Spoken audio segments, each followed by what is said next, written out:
हमारी पार्टी की ओर से अभी बिहार यात्रा का कार्यक्रम चल रहा है और इस कार्यक्रम के माध्यम से अलग अलग तारीख में अलग अलग जिलों का कार्यक्रम तय हुआ है। अभी हम तीसरे चरण में हैं यात्रा के क्रम में।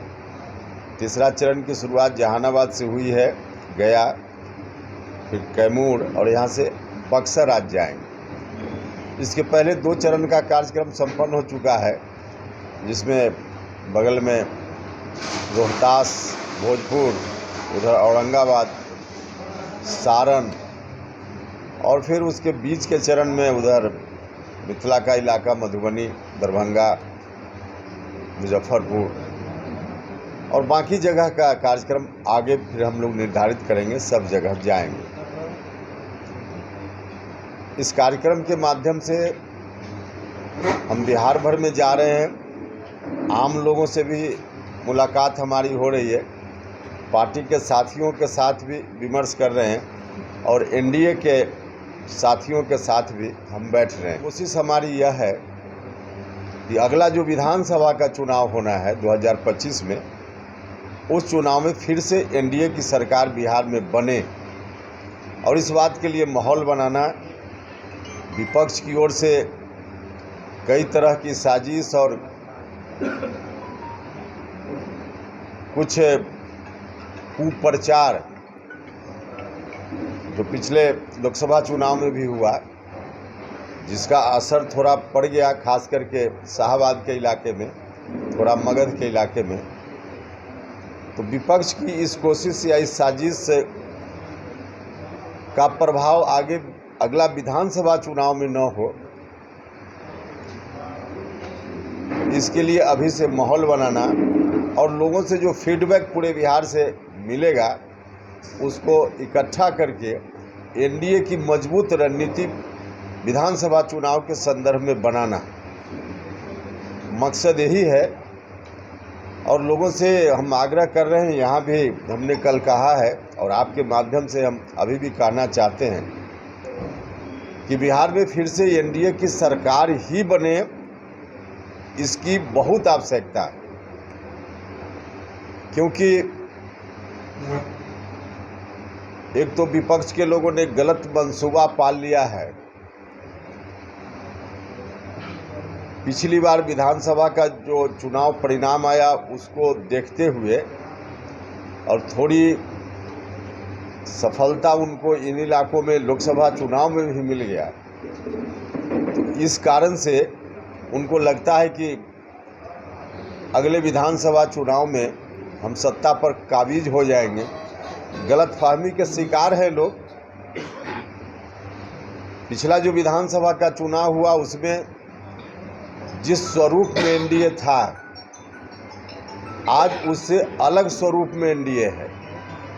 उस वक्त लोक जनशक्ति पार्टी भी एनडीए के अंदर ही अधिकांश सीटों पर उनका उम्मीदवार भी हो गया था। अब वैसी स्थिति नहीं है, अब सब लोग एक साथ हैं।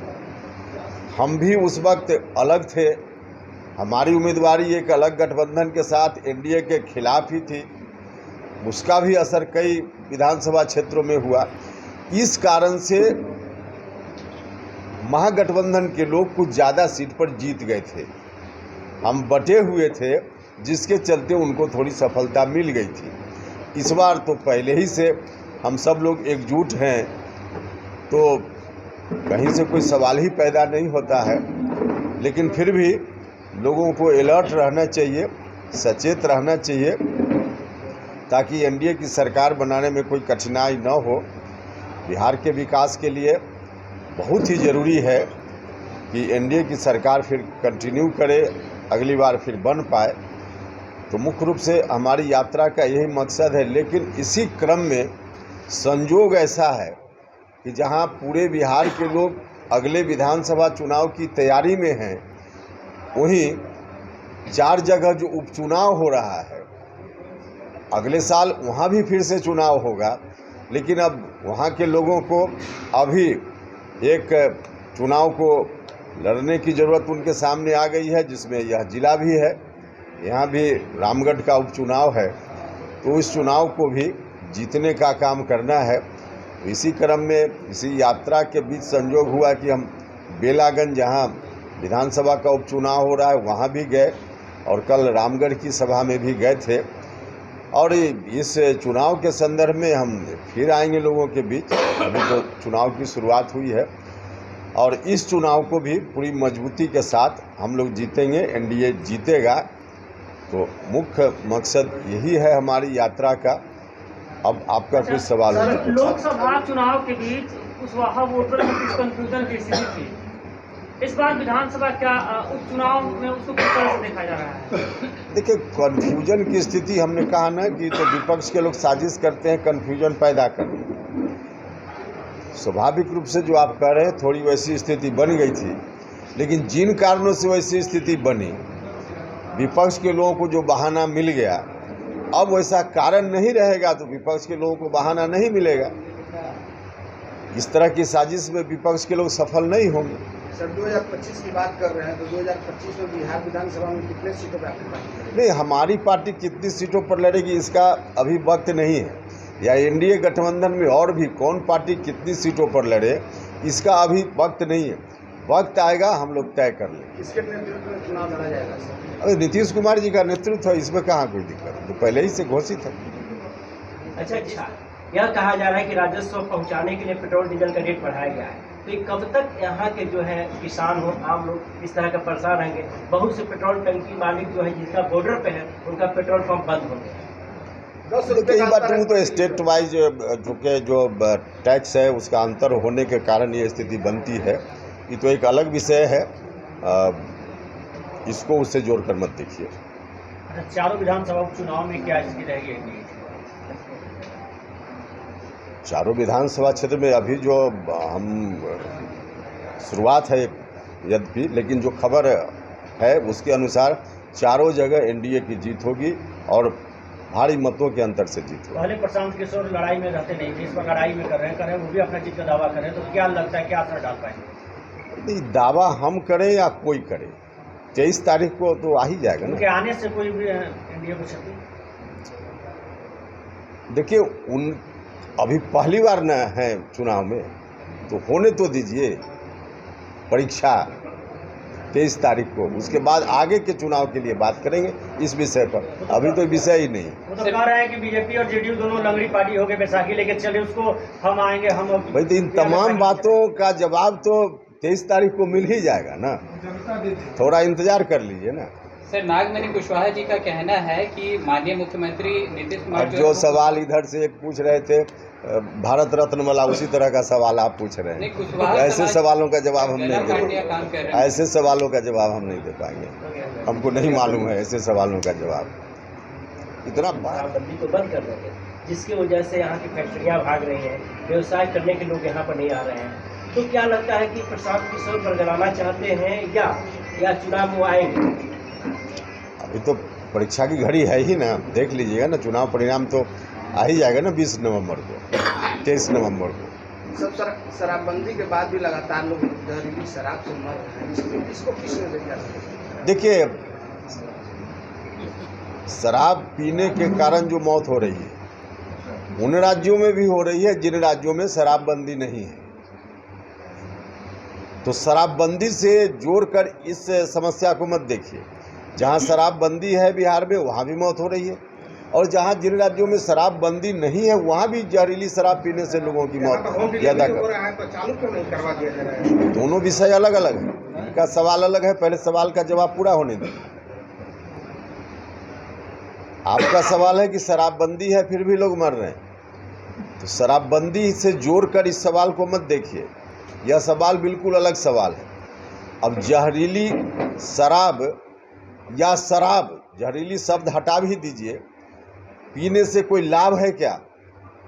पीने से तो नुकसान ही नुकसान है। जहरीली शराब पीने से आज पीता है आदमी और 24 घंटा के अंदर उसकी मौत हो जाती है, और जहरीली शराब न पिए जिसको हम शुद्ध प्योर शराब कहते हैं वह भी पिए तो अमृत नहीं है, उसमें 5 साल 10 साल 20 साल के बाद हमारे ऊपर प्रभाव दिखता है। तो दोनों खराब। अब लोगों को चाहिए कि शराब न पिए। हम तो बार बार कह रहे हैं कि सरकार ने कानून बनाया है, नीतीश कुमार जी की नीयत बिल्कुल साफ है। नीतीश जी चाहते हैं कि लोग शराब पीकर अपना स्वास्थ्य न खराब करें, इसलिए उन्होंने कानून बनाया है। लेकिन कोई भी कानून जब तक आम लोगों का फुल सपोर्ट नहीं मिलेगा तब तक कानून 100% अपने आप में सफल नहीं हो सकता है। आम लोगों से इसलिए हम बार बार अपील कर रहे हैं, हर व्यक्ति जो शराब खुद पीता भी है उसको भी यह मालूम है कि शराब पीना खराब है, नुकसान होगा, फिर भी शराब पीता है आदमी। तो सब लोगों से मेरी अपील है कि शराब पीने का काम छोड़ दें, लोग न पिए। नहीं पिएंगे लोग तो इस तरह की घटना नहीं होगी। विपक्ष कह रही है कि बिहार में गठबंधन में अभी मांझी जी हैं, वो भी इस पे सवाल उठा रहे हैं कि इसमें संशोधन करने की जरूरत है। अब बड़े जो मतलब पदाधिकारी और रात में 10 बजे के बाद शराब पीते हैं, इसमें कह तो हम रहे हैं कि शराब तो लोग पीते हैं जानते हुए कि हम मरेंगे, तो ये तो लोगों को चाहिए ना कि हम इस काम को ना करें। इस तो ये कानून में संशोधन की बात कर रहे भैया हैं। इसमें कानून से कहाँ इसका रिश्ता है मरने का। कानून अब शराब जो जहाँ मान लिया कि कानून न रहे तो शराब लोग पिएंगे तो उससे मरेंगे कि नहीं मरेंगे। सर मांझी जी की जो सवाल है, अब मांझी जी क्या बोल रहे हैं उनसे पूछिएगा, लेकिन हमारी जो सोच है कि शराब पीना गलत है, शराब नहीं पीना चाहिए, लेकिन आम लोगों को आगे आना पड़ेगा।